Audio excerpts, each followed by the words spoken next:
नमस्कार, GSC classes में आपका स्वागत है। आज हम पढ़ेंगे लाभ एंड हानि। यह बेसिक मैथ्स का बहुत ही इंपॉर्टेंट टॉपिक है और इसे इंग्लिश में हम कहते हैं प्रॉफिट एंड लॉस।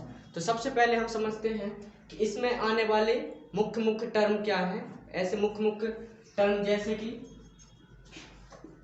क्रय मूल्य या फिर विक्रय मूल्य। सबसे पहले हम ये देखते हैं कि हमें लाभ कब होता है या फिर हानि कब होता है। जब हम कभी दुकान में खरीदारी करते हैं तब, या फिर हम किसी को सामान बेच रहे हैं तो या तो हमको लाभ होगा या हानि होगा। इसी प्रकार जब हम किसी से सामान खरीद रहे हैं तो या हमको लाभ होगा या हानि होगा। तो क्रय मूल्य क्या होता है? वह मूल्य जिस दाम पर हम किसी को कोई वस्तु खरीदते हैं या बेचते हैं, तो वह उस वस्तु का क्रय मूल्य हो जाएगा। ठीक है। विक्रय मूल्य क्या होगा? वह दाम जिस दाम पर हम किसी वस्तु को बेचते हैं वह उसका विक्रय मूल्य हो गया। ठीक है। तो जब हमारा खरीदने का दाम मतलब विक्रय मूल्य ज्यादा होगा और क्रय मूल्य कम होगा तब हमको होगा लाभ। तो हम इसको ऐसे लिख सकते हैं, विक्रय मूल्य ऋण क्रय मूल्य बराबर लाभ। मतलब कि जब हमारा इंग्लिश में इसको कहते हैं हम विक्रय मूल्य को बोलते हैं सेलिंग प्राइस और क्रय मूल्य को बोलते हैं कॉस्ट प्राइस। तो सेलिंग प्राइस इसको हम बोलते हैं, इसको क्रय मूल्य को बोलते हैं हम कॉस्ट प्राइस सीपी और इसको बोलते हैं हम सेलिंग प्राइस। तो SP minus CP equal to हमारा हो जाता है प्रॉफिट। ठीक है। तो selling price minus cost price equal to हमारा प्रॉफिट हो गया।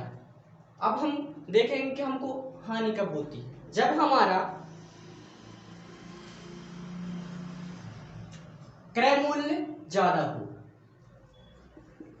क्रय मूल्य ऋण विक्रय मूल्य, मतलब हम किसी वस्तु को ज्यादा दाम में खरीद रहे हैं और कम दाम में बेच रहे हैं। जैसे हम किसी वस्तु को 10 रुपए में खरीदे, ठीक है, मैंने यह पेन को 10 रुपए में मान ली खरीदे इस पेन को, और मैं इसको 5 रुपए में बेच रहा हूं, तो मुझे क्या हो गया?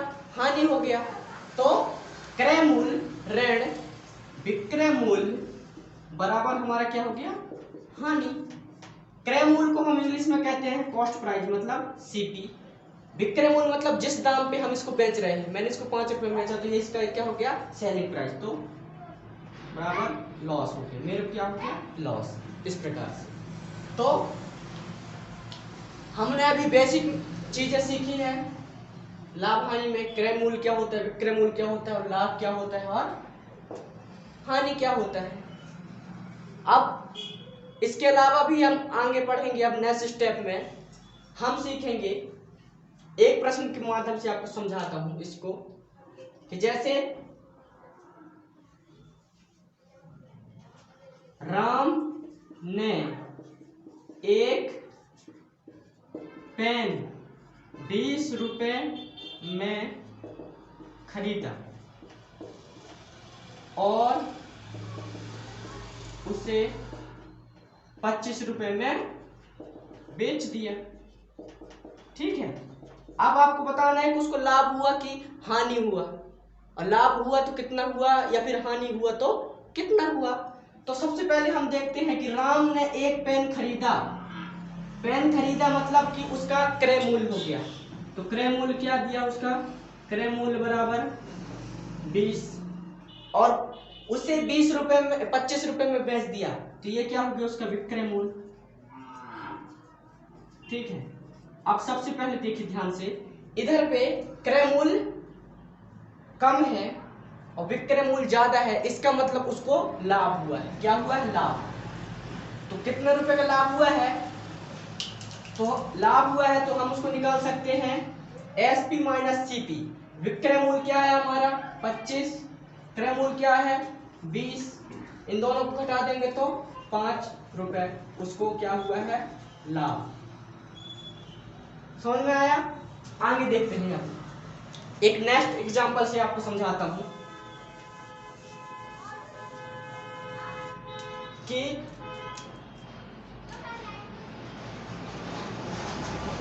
सुरेश नाम का एक लड़का है, ठीक है। सुरेश ने एक किताब 100 रुपए में खरीदा। 100 रुपए में खरीदा। सुरेश ने एक किताब को 100 रुपए में खरीदा, उसको वह 80 रुपए में बेच रहा है। उसी किताब को वह 80 रुपए में बेच दिया, तो उसको तो लाभ या हानि बताइए। लाभ या हानि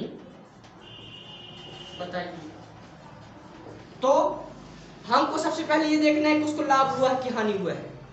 तो बेसिक सी बात है, सिंपल सी, कि उसने किसी चीज को हम 100 रुपए में खरीद रहे हैं और कम दाम में बेच रहे हैं, मतलब 80 रुपए में बेच रहे हैं, तो हमको क्या हुआ है? हानि हुआ है। मतलब कि हमारा क्रय मूल्य क्या है? ज्यादा है और विक्रय मूल्य कम है, तो हमको क्या होता है? हानि। तो हानि बराबर हम क्या निकाल सकते हैं? क्रय मूल्य क्या है हमारा? 100 रुपए, माइनस में एसपी सेलिंग प्राइस क्या है हमारा? विक्रय मूल्य 80 रुपए। तो 100 में से 80 घटाएंगे तो हमको बच जाएगा 20। तो 20 रुपए की सुरेश को हानि हुई। क्या हुई है? हानि, 20 रुपए। समझ गए? अब आगे देखते हैं। लाभ हानि में हम तो समझ गए क्रय मूल्य क्या होता है, विक्रय मूल्य क्या होता है, लाभ कैसे निकालते हैं, हानि कैसे निकालते हैं। कभी कभी हमसे प्रश्न पूछता है कि लाभ प्रतिशत बताइए, लाभ प्रतिशत, या फिर हानि प्रतिशत पूछता है, हानि प्रतिशत। ठीक है, तो लाभ प्रतिशत का हमेशा याद रखिए सूत्र, लाभ गुणित 100 बटे क्रय मूल्य। और हानि को होता है हानि बराबर, हानि प्रतिशत बराबर हानि गुणित 100 बटे क्रय मूल्य। इनसे एक एक एग्जांपल सॉल्व करेंगे तो आपको अच्छे समझ में आएगा। कि मान लीजिए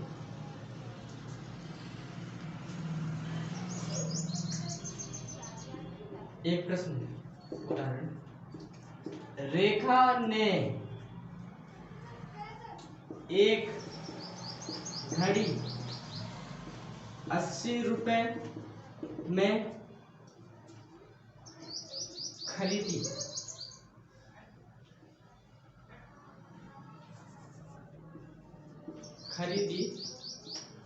और उसे 120 रुपए में बेच दिया। उसका लाभ प्रतिशत बताइए। तो क्या है सिंपल से प्रश्न कि रेखा नाम की एक लड़की है, उसने एक घड़ी को 80 रुपए में खरीदा और उसे 120 रुपए में बेच दिया। तो आपको बताना है कि उसको लाभ प्रतिशत बताना है कि उसको कितने प्रतिशत का लाभ हुआ। तो सबसे पहले लाभ प्रतिशत का सूत्र हम लगाएंगे, लाभ गुणित 100 बटे में क्रय मूल्य। तो उसको लाभ कितना हुआ, तो लाभ निकालने के लिए हम क्या करेंगे, सबसे पहले लाभ निकालेंगे तो हो जाएगा विक्रय मूल्य ऋण क्रय मूल्य। तो विक्रय मूल्य क्या हुआ 120, ऋण में हमारा हो जाएगा 80। तो क्या हो गया, हमको 40 रुपए का उसको लाभ हो गया। 40 रुपए का क्या हुआ उसको लाभ। ठीक है, अब इसका आपको बताना है क्या, प्रतिशत। तो लाभ क्या है हमारा 40 गुणित में 100 और बटे क्रय मूल्य क्या है हमारा, क्रय मूल्य 80। ठीक है, तो हम क्या करेंगे, देखिए सिंपल से 1 शून्य से 1 शून्य कैंसिल, 8 एकम 8, 8 पंचे 40 और 5 धाम 50, तो 50%। ठीक है, 50% में रेखा को 50% क्या हो गया लाभ हो गया। ठीक है, ये हम लाभ प्रतिशत निकाले। अब हम हानि प्रतिशत का समझते हैं कि हानि प्रतिशत कैसे हम निकालते हैं। तो हानि प्रतिशत में सिंपली कुछ नहीं करते हैं, बस लाभ की जगह हम हानि रख देंगे। जैसे एक प्रश्न बता रहा हूं मैं आपको कि उदाहरण, राहुल ने एक बैग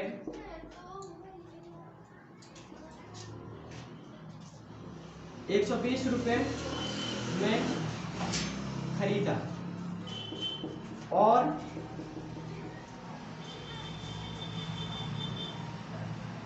उसे ₹100 में बेच दिया, तो हानि प्रतिशत बताइए। हानि प्रतिशत बताइए। ठीक है, इसमें हम सिंपली क्या करेंगे, सबसे पहले हम हानि निकालेंगे कि उसको हानि कितना हुआ। पहले तो हम जान लेंगे कि उसको हानि हुआ है नहीं, तो सच में हानि हुआ है कि नहीं। तो उसने ज्यादा में खरीदी और कम में बेची तो उसको हानि हुआ। तो हानि कितने रुपए का हुआ, 120 में 100 घटाएंगे तो ₹20 का उसको हानि हुआ। तो हानि बराबर 20। अब प्रतिशत निकालना है हमको, तो हानि गुणित में 100, तो हानि क्या है 20 गुणित में 100 बटे क्रय मूल्य क्या है हमारा 120, है ना। तो क्या करेंगे हम, ये जीरो से ये जीरो कैंसिल। ठीक है, अब यहाँ पे इसको काटेंगे, 2 छक्का 12, 2 पंचे 10, फिर 2 पंचे 10 और 2 तिया 6। ठीक है, इतना हो गया। तो ये क्या हो गया हमारा 50 अगर बटे में 3। इसको हल करेंगे तो भाग देते हैं, तो 3 एकम 3, 2 बचा, 0 उतर गया, तो 3 छिंग 18, फिर 2 बचा, दशमलव लगाएंगे, फिर 3 छिंग 18, है ना। तो फिर हमको 18 आ गया, फिर 2 बचा, फिर दशमलव का एक और 0 मिला, तो 3 छिंग 18, तो 16.66% का उसको हानि हो गया। 16.66% का हानि हो गया। तो ये हमारा लाभ और हानि में प्रतिशत इस प्रकार के हम सूत्र से निकाल सकते हैं।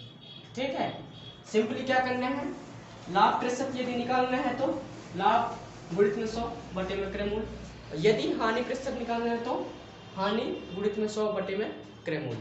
ठीक है, आप इससे संबंधित ज्यादा से ज्यादा प्रश्न हल करेंगे तो आपको और अच्छे से बनने लगेगा। ठीक है, इसके अलावा एक और बहुत ही महत्वपूर्ण सूत्र होता है, उसको हम लर्न करते हैं। उसके लिए हम सबसे पहले क्या करेंगे, अब इस प्रश्न पर ध्यान डालिए।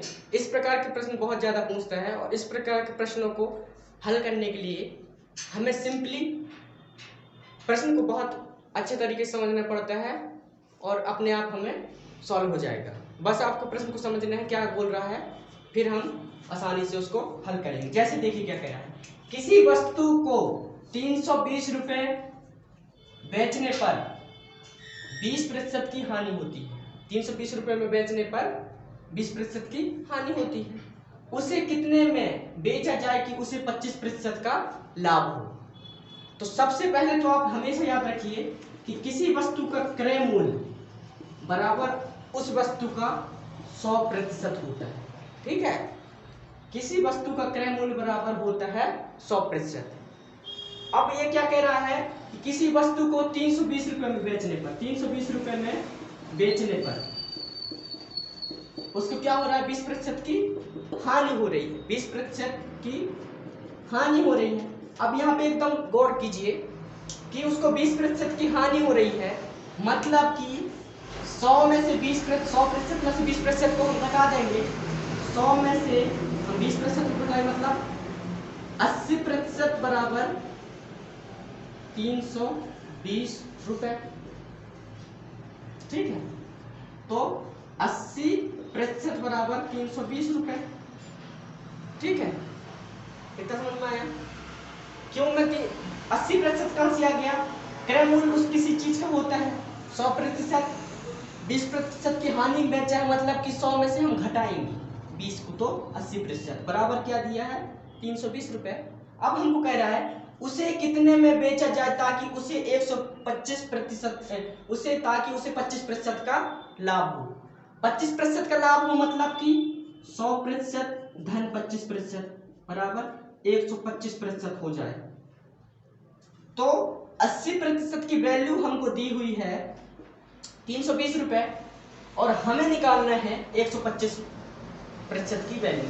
तो 80%, यहां पे ध्यान से समझिए। अब इस प्रश्न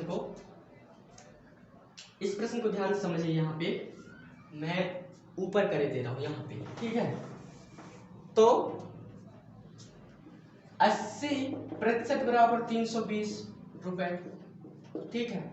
तो 1% बराबर हमारा हो जाएगा 320 और बटे में 80। ये प्रतिशत को यही रहने देंगे और 80 को नीचे उतार देंगे, तो हमारा 1% क्या जाएगा? तो 1 शून्य से 1 शून्य कैसे, 8 1 8 8 चौके 32। तो 1% बराबर 4 रुपए। 1% बराबर हमारा आ गया 4 रुपए। अब हमको 125% का निकालना है, तो क्या करेंगे? सिंपली 1% बराबर 4 रुपए, तो 125% और गुणित में 4 कर देंगे, क्योंकि 1% बराबर 4 रुपए, तो 125% बराबर इन दोनों गुणा कर देंगे। तो 125 गुणित 4 करें तो 4 पंचे 20, 20 की शून्य हासिल की 2, 4 दूनी 8 हो 2, 10, 10 की शून्य हासिल की 1, 4 एकम 4 1 5। तो 500 रुपए में बेचेंगे जब उसको, तो उसे 25% का लाभ हो जाएगा। क्लियर? प्रश्न में हमने कोई फार्मूला नहीं लगाया है ना कुछ लगाया है, प्रश्न को समझे हैं। एक बार और समझा दे रहा हूं। किसी वस्तु को यदि बेचने पर 320 रुपए पर बेचने पर हमको 20% की हानि होती है, तो उसे कितने में बेचा जाए ताकि 25% का लाभ हो? तो सबसे पहले हम क्या बताया मैंने आपको, सबसे इंपॉर्टेंट चीज ये, किसी वस्तु का क्रय मूल्य उस वस्तु का 100% होता है, ठीक है। तो 320 रुपए में बेचा है, कितने प्रतिशत की हानि पर? 20% की हानि, मतलब उसको 80% पर बेचा है। तो 80% बराबर हमारे आ गया 320 रुपए। तो 1% की वैल्यू निकालेंगे तो 1% में हो जाएगा 320 बटे में 80, इसको काटेंगे तो 4 रुपए। 1% बराबर 4 रुपए। अब वो बोला है कि उसे कितने में बेचा जाए ताकि उसको 20% का लाभ हो, 25% का लाभ हो। तो 100% उसके क्रय मूल्य और धन ऊपर से 25% और ऐड करना है, क्योंकि हमको लाभ चाहिए, ठीक है। तो 125% बराबर क्या हो जाएगा? 125 गुणित में 4 बराबर 500 रुपए। तो इस प्रकार से ही हमको इस प्रकार के प्रश्न यदि तो हमें इस प्रकार से हल करना है। यदि कहीं पे कंफ्यूजन है तो वीडियो को एक बार और देख लीजिए, कंफ्यूजन दूर हो जाएगा। आई होप आपको ये वीडियो पसंद आया हो और समझ में आया हो। आज के लिए इतना ही, मिलते हैं नेक्स्ट वीडियो में, तब तक के लिए धन्यवाद।